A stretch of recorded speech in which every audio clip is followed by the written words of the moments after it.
जाता था वो भगवान बुद्ध का हो जाता था। तो मैं आपसे पूछना चाहूंगा, क्या भगवान बुद्ध ज्ञानी थे या जो व्यक्ति गया वो ज्ञानी था? क्या भगवान बुद्ध ज्ञानी थे?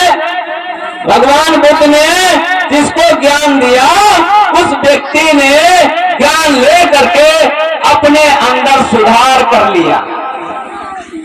तो क्या वह खूबी भगवान बुद्ध की थी या उस व्यक्ति की थी? किसकी खूबी थी, कोई बताएगा?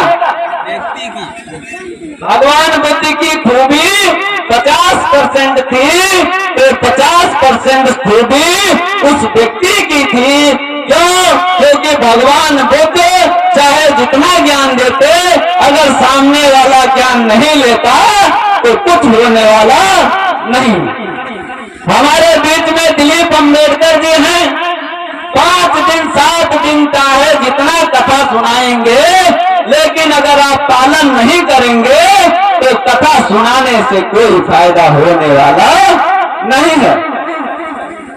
मैं आपसे कहता हूं मेरी माताओं, मेरी बहनों, मैं थोड़ी सी बात आप लोगों के बारे में बता करके जाऊंगा।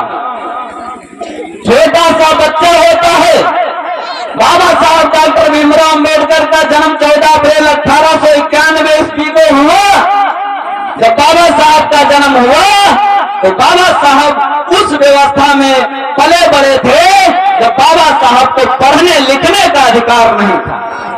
जब बाबा साहब को पढ़ने लिखने का अधिकार नहीं था तो बाबा साहब डॉक्टर भीमराव एक मिलिट्री के लड़के होने के नाते उनको पढ़ाई लिखाई का थोड़ा सा छूट मिला। जब पढ़ाई लिखाई का छूट मिला तो बाबा साहब जाकर के दुनिया के सबसे टॉप यूनिवर्सिटी कोलंबिया यूनिवर्सिटी में पढ़ करके 4 पीएचडी बाबा साहब ने किया। कब किया? जब बाबा साहब को पढ़ने का अधिकार नहीं था। बाबा साहब ने जब संविधान लिखा तो संविधान में उन्होंने अनुच्छेद 21 लिखा और अनुच्छेद 21 में लिखा कि सभी बच्चों को पढ़ने लिखने का अधिकार होगा। हे मेरी माताओं बहनों, मैं आपसे कहता हूं, जब बाबा साहब को पढ़ने का अधिकार नहीं था तो दुनिया के सबसे बड़े विद्वान होकर के बाबा साहब ने दिखलाया।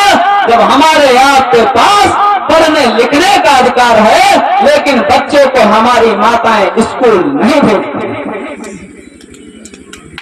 बच्चों को हमारी माताएं स्कूल नहीं भेजती हैं। छोटा सा बच्चा का मालिक एक माँ होती है, पिता उसका मालिक नहीं होता है। अगर माँ उस बच्चे को आगे बढ़ाना चाहती है तो माँ उस बच्चे को आईएएस बना सकती है, डीएम कलेक्टर बना सकती है, अगर माँ चाहे तो सुल्ताना डाकू भी बना सकती है। ये सारी जिम्मेदारी माँ के ऊपर होती है। मैं आपसे कह करके जा रहा हूँ, आप लोग अपने बच्चे को इस